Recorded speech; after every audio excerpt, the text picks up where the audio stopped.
میں انگریزوں کے دور اقتدار میں محکمہ پولیس کا ایک انسپکٹر ہوں۔ پیش خدمت ہے جاسوسی اور سراغ رسانی کی ایک نئی کہانی جس کا نام ہے بٹن، بزرگ اور بدکار بیوی۔ کہانی میں جانے سے پہلے آپ سے ایک ہی درخواست کہ اگر آپ اس چینل پر نئے ہیں تو اس چینل کو سبسکرائب کیجئے اور ساتھ ہی بیل آئیکن کو بھی پریس کیجئے تاکہ ہر نئی آنے والی جاسوسی ویڈیو کا نوٹیفیکیشن آپ کو بر وقت مل سکے۔ تو آئیے کہانی کی طرف چلتے ہیں۔ اس نے کہا، مجھ کو تھوڑی سی مہلت دے، میں آپ کو 2-4 نام بتاؤں گا۔ یہ ذہن میں رکھ لے کہ مقتولہ کی ماں پکی چور ہے اور یہی عادت مقتولہ میں تھی۔ آپ ابھی اس تانے میں تعینات نہیں ہوئے تھے۔ اس عورت نے ایک چوری کی تھی اور مال اس کے گھر سے برآمد ہوا تھا۔ کچھ بھلے لوگوں نے بیچ بچاؤ کر کے یہ معاملہ تھانے میں نہیں آنے دیا تھا۔ اس لڑکی کے قصے تو بہت ہی مشہور ہے۔ میں نے یہ سنا کہ مقتولہ میں ماں والی چوری کی عادت تھی، تو مجھ کو یہ شک ہوا کہ یہ جو اس کے زیورات بکھیرے گئے اور سنگار میں اس کی تلاشی لی گئی تو یہ اس لیے کیا گیا ہوگا کہ گھر میں کوئی چیز چوری ہو گئی ہوگی اور ٹھیکیدار کے بیٹوں نے مقتولہ کی یہ اشیاء اور درازیں اچھی طرح دیکھی ہوں گی۔ لیکن یہاں سوال پھر سامنے آتا ہے کہ اس کو بے آبرو کیا گیا اور پھر قتل کر دیا گیا۔ کیا یہ اس کو سزا دی گئی تھی؟ یہاں سے آگے مجھ کو پھر اندھیرا نظر آتا تھا۔ بہرحال میں نے اس شک کو اپنے دماغ میں محفوظ کر لیا۔ اس معزز مخبر اور خوشامدی نے اس کے بعد جتنی بھی باتیں کی وہ محض حسد تھا جس کا وہ اظہار کر رہا تھا۔ ٹھیکیدار کو وہ زبردست پاپی اور نہ جانے کیا کیا ثابت کر رہا تھا۔ وہ ابھی رخصت ہونے کے موڈ میں نہیں تھا۔ اتنے میں میرا بھیجا ہوا کانسٹیبل اقبال کو لے کر آ گیا۔ اقبال کو باہر بٹھا کر وہ میرے دفتر میں آیا اور اطلاع دی۔ میں نے اس معزز آدمی کو چلتا کیا۔ کانسٹیبل نے مجھ کو کہا، ایک خاص بات سن لے صاحب، میں جس شخص کو اپنے ساتھ لایا ہوں اس پر مجھ کو شک ہو گیا ہے۔ تھانے آنے سے تو ہر کوئی گھبراتا ہے لیکن اس کی گھبراہٹ دیکھنے والی تھی۔ میں نے ٹھیکیدار کے گھر کے باہر اس کو کہا کہ تھانے چلو تو اس کی آنکھیں ٹھہر گئی اور منہ کھل گیا۔ پھر اس طرح لگا جیسے اس پر غشی آ جائے گی۔ میرے ساتھ چل تو پڑا لیکن اس سے چلا نہیں جاتا تھا اور منہ سے بات بھی نہیں نکلتی تھی۔ راستے میں اس نے مجھ کو روک لیا اور کہنے لگا کہ میں تمہیں پیسے دوں گا، تم یہ بتاؤ کہ مجھ سے تھانے دار کیا پوچھے گا اور میں کیا جواب دوں۔ میں نے اس کو تسلی دی تو پھر یہ مجھ سے پوچھنے لگا کہ وہ لوگ جو جرم کرتے ہیں وہ تانے میں کس طرح کا بیان دیتے ہیں۔ اس نے پھر کہا کہ میں تمہیں بہت پیسے دوں گا، مجھ کو ٹھیک بتاؤ کہ میں تھانے دار صاحب کے ساتھ کس طرح کی بات کروں۔ یہ تھانے تک مجھ سے یہی پوچھتا آیا اور میں اس کو تسلی اور دلاسا دیتا رہا۔ مجھ کو اس پر بڑا شک ہے۔ کانسٹیبل نے اقبال کی باتیں غور سے سنی اور اس کا انداز و رویہ دیکھا تو اس نے مجھ کو آ کر بتا دیا کہ یہ شخص بہت ڈرپوک ہے یا واردات کے ساتھ اس کا کچھ نہ کچھ تعلق ضرور ہے۔ میں نے اس کو کہا کہ اس کو اندر بھیج دو۔ کانسٹیبل باہر نکلا تو 1-2 منٹ بعد ایک خوبرو جوان دروازے میں آ کھڑا ہوا۔ مجھ کو اس کا قد کاٹ بڑا اچھا لگا لیکن سر آگے کو جھکا ہوا اور کندھے کچھ سکیڑے ہوئے تھے۔ اس کی بابت کانسٹیبل نے پہلے ہی مجھ کو بتا دیا تھا۔ اگر یہ نوجوان سیدھا کھڑا ہوتا تو دل کو بہت اچھا ہی لگتا۔ میں نے مسکرا کر کہا، آ جاؤ اقبال، آؤ اس کرسی پر بیٹھ جاؤ۔ وہ آہستہ آہستہ چلتا کرسی تک آیا۔ مجھ کو ایک بار پھر کہنا پڑا کہ بیٹھ جاؤ، تب وہ نظریں میرے چہرے پر جمائے کرسی پر بیٹھ گیا۔ نظریں جمائے بیٹھنے کو بیٹھنا نہیں بلکہ ڈیر ہونا کہا جاتا ہے۔ میں نے پوچھا، تم اتنا زیادہ ڈرے ہوئے کیوں ہو اقبال؟ وہ کچھ دیر میری منہ کی طرف دیکھتا رہا اور پھر اس کے منہ سے جو جواب نکلا وہ نہ نہیں تھا اور نہ ہی ہاں تھا، بلکہ وہ کچھ کہنے لگا تو اس کی زبان ہکلا گئی۔ وہ غالباً یہ کہنا چاہتا تھا کہ وہ ڈرا ہوا نہیں، لیکن اس کا یہ خیال بھی تھا کہ کہہ دے کہ میں آپ سے ڈر گیا ہوں۔ میں نے اس کی گھبراہٹ اور خوف قائم رہنے دیا۔ کانسٹیبل میرے دماغ میں ایک شک پیدا کر گیا تھا۔ میں نے کہا، تمہاری بیوی قتل ہو گئی ہے، کیا تم میری کچھ رہنمائی کر سکتے ہو؟ مجھ کو معلوم ہے کہ اس کے ساتھ تمہارا بڑا گہرا اور رازداری والا تعلق تھا۔ اس نے کانپتی اور ہکلاتی ہوئی زبان میں کہا، نہیں جناب۔ میں نے کہا، تمہارے تو منہ سے بات بھی نہیں نکل رہی، صاف کہہ دو کہ اس کے ساتھ تمہارا کوئی ایسا ویسا تعلق نہیں تھا۔ لیکن میں یہ تمہیں بتا دیتا ہوں کہ میرے پاس خاصی شہادت آ گئی ہے کہ تمہارا اس کے ساتھ بڑا گہرا تعلق تھا۔ اگر کہو تو 1-2 مثالیں سنا دیتا ہوں۔ میں نے اس کو وہ باتیں سنائی کہ نکرانی بیڈ روم میں آ گئی تو اقبال مقتولہ کے بازوؤں میں تھا اور ان کے منہ جڑے ہوئے تھے۔ اب تو اس پر اقبال کی حالت اور ہی زیادہ بگڑ گئی۔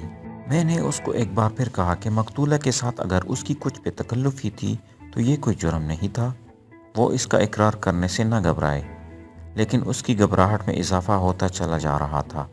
میں نے اس سے بے تعلق سی 2-3 اور باتیں کی تو میں نے دیکھا کہ وہ مجھ سے بھی بے تعلق ہوتا جا رہا تھا، یہاں تک کہ مجھ کو اس پر کچھ غصہ آنے لگا۔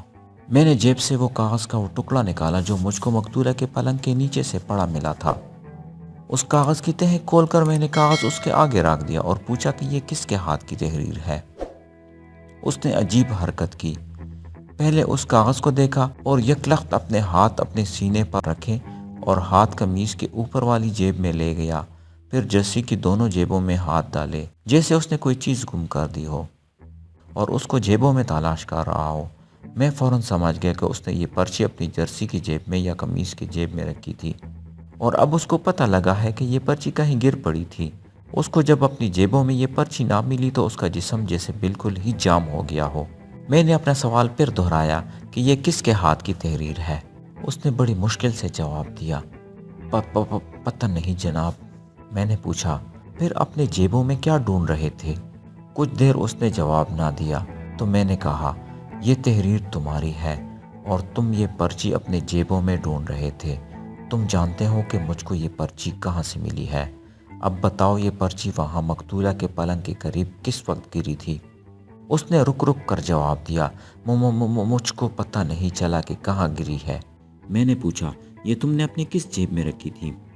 اس نے بڑی ہی نحیف اور مریل سی آواز میں جواب دیا، شاید جرسی کی کسی جیب میں رکھی تھی۔ مجھ کو اچانک یاد آ گیا کہ مقتولہ کے پلنگ سے مجھ کو کسی جرسی کا ایک بٹن ملا تھا۔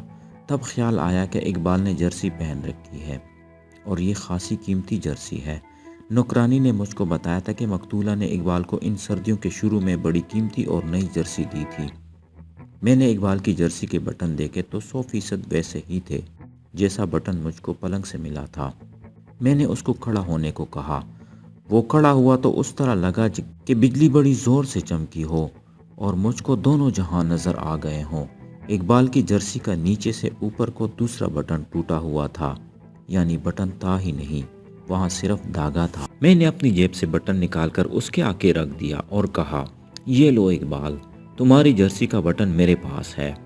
اتنی اعلیٰ جرسی کا ایک بٹن ٹوٹا ہوا ہے اور یہ اچھی نہیں لگتی، بٹن لے لو، لیکن اس سے پہلے مجھ کو یہ بتا دو کہ بٹن مقتولہ کے پلنگ پر کس طرح گرا تھا۔ یہ میں تمہیں بتا دیتا ہوں کہ گزشتہ رات اس کے پلنگ پر گرا تھا۔ میرے پاس الفاظ کا اتنا ذخیرہ نہیں جس کے ذریعے میں بیان کر سکوں کہ بٹن دیکھ کر اس نوجوان کی کیا حالت ہوئی۔ میرا تو خیال ہے کہ اس پر غشی طاری ہو گئی تھی، صرف آنکھیں کھلی رہ گئی تھی۔ اس کے چہرے پر تریلی سی پھوٹ آئی۔ جرم کے اقرار کا اس سے زیادہ واضح اظہار اور کیا ہو سکتا ہے؟ میں نے آسمان کی طرف سر اٹھا کر دیکھا اور دل ہی دل میں کہا، یا اللہ، کیا تیری ذات باری مجھ جیسے گنہگار پر اس قدر مہربان ہو سکتی ہے؟ یہ تو ایک معجزہ ہے۔ پھر میں نے دل ہی دل میں اللہ تبارک و تعالیٰ کا شکریہ ادا کیا۔ میں انگریزوں کے وقت کی بات کر رہا ہوں، جب تانے دار اپنی تفتیش کی کامیابی پر خوشیاں منایا کرتے تھے کہ اصل ملزم پکڑ لیا ہے۔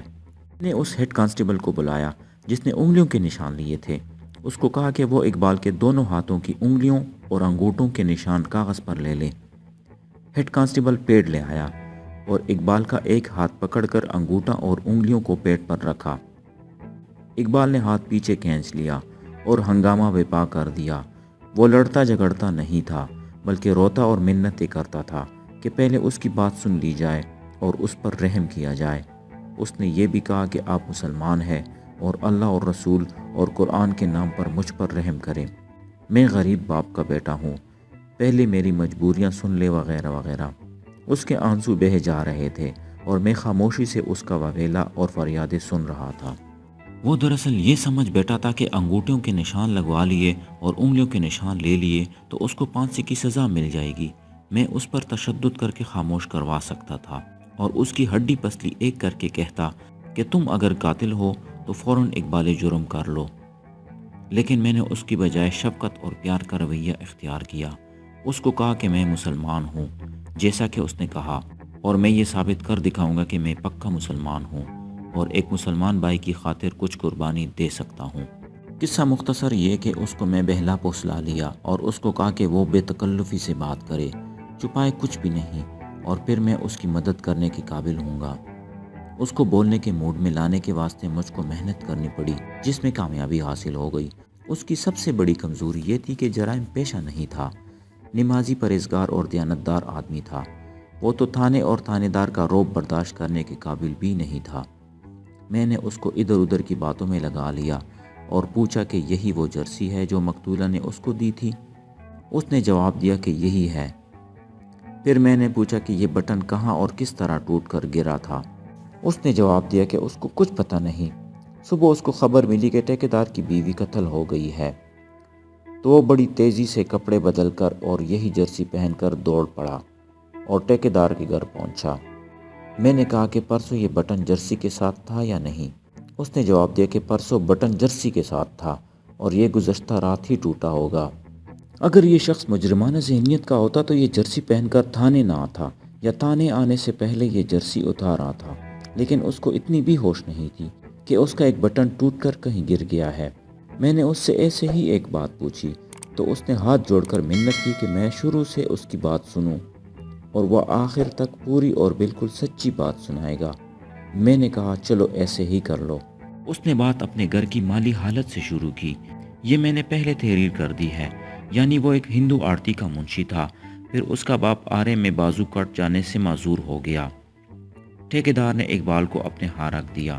اس کو ہندو آڑتی سے جو تنخواہ ملتی تھی اس سے 3 گنا زیادہ تنخواہ ٹھیکیدار نے مقرر کر دی۔ اقبال شریف باپ کا دیانتدار بیٹا تھا اور اپنے گھر کی حالت اور ضروریات کو بھی سمجھتا تھا۔ اس نے اتنی محنت اور لگن سے کام کیا کہ ٹھیکیدار نے اس کو ایک رتبہ دے دیا اور حساب کتاب اس کے حوالے کر دیا۔ یہ باتیں تو پہلے میں نے تحریر کر دی ہے۔ اس کے بعد ٹھیکیدار نے دوسری شادی کر لی۔ اقبال نے بتایا کہ اس کے دوست اس کے ساتھ مذاق کرتے تھے کہ نئی بیگم کو خوش رکھنا، وہ بہت انعام دے گی۔ یہ سب جانتے تھے کہ یہ لڑکی اچھے چال چلن والی نہیں، لیکن اقبال کے ساتھ اس نے کوئی ایسی ویسی بات نہ کی۔ اقبال کی فطرت میں ذرا سی بھی بدمعاشی نہیں تھی۔ ٹھیکیدار اقبال پر پوری طرح اعتماد کرتا تھا۔ اس نے اقبال کو ایک اور ڈیوٹی دے دی۔ پہلے تو اقبال ٹھیکیدار کے گھر کے انتظامات اور اخراجات چلاتا تھا اور اس سلسلے میں ٹھیکیدار کے گھر آتا جاتا ہی رہتا تھا۔ نئی بیوی آ گئی ہے تو ٹھیکیدار نے اقبال کو کہا کہ وہ اس لڑکی سے بھی پوچھ لیا کرے کہ اس کو کچھ چاہیے تو وہ لا دے گا۔ ٹھیکیدار نے دوسری بات یہ کہی کہ نئی بیوی پر نظر رکھے اور اس کو پتہ لگے بغیر اس کی نگرانی کرتا رہا کرے کہ وہ گھر سے اگر باہر جاتی ہے تو کہاں جاتی ہے۔ اس سے یہ ظاہر ہوا کہ ٹھیکیدار کو بھی معلوم تھا کہ اس کی بیوی اچھے چال چلن والی نہیں۔ اقبال نے مقتولہ کے پاس جانا شروع کر دیا۔ مقتولہ سے وہ اس کی کوئی ضرورت یا اس کا کوئی کام ہو تو پوچھتا تھا اور وہ جو کچھ بھی کہتی تھی اقبال کر دیتا تھا۔ قتل سے 8-9 مہینے پہلے مقتولہ نے اقبال کے ساتھ ضرورت سے زیادہ بے تکلفی شروع کر دی تھی۔ پہلے وہ کام کی بات پوچھتا اور کام کر دیتا تھا اور مقتولہ نے اس کو کبھی نہیں کہا تھا کہ وہ بیٹھ جائے یا وہ کچھ دیر کے لیے رک جائے۔ 8-9 مہینے پہلے مقتولہ نے اس کو اپنے پاس بٹھانا شروع کر دیا اور اس سے اس کی گھریلو اور ذاتی باتیں پوچھنے اور اس میں دلچسپی ظاہر کرنے لگی۔ صاف پتہ لگتا تھا کہ مقتولہ اقبال کو دوست بنانا چاہتی ہے۔ نوکرانی نے جو بیان دیا تھا میں نے حساب جوڑا تو پتہ لگا کہ یہ وہ دن تھے جب مقتولہ کے پہلے دوست نے اس سے ملنے اور اس کے حکم پر اس کے پاس آنے سے انکار کر دیا تھا۔ اب اس کو پہلے دوست جیسا ایک دوست چاہیے تھا۔ اقبال اس کے خاوند کا ملازم تھا، جواں بھی خوب رو بھی تھا۔ وہ ہر لحاظ سے مقتولہ کے پیمانوں پر پورا اترتا تھا۔ تو یہ تھا آج کا ایپیسوڈ۔ امید ہے آپ کو پسند آیا ہوگا۔ کمنٹس میں اپنی رائے کا اظہار ضرور کیجیے۔ اس کے ساتھ ساتھ اس چینل کو سبسکرائب کیجیے اور بیل آئیکن کو بھی پریس کیجیے تاکہ ہمارا ساتھ برقرار رہ سکے۔ شکریہ۔ ملتے ہیں ایک نئی کہانی کے ساتھ، تب تک کے لیے خدا حافظ۔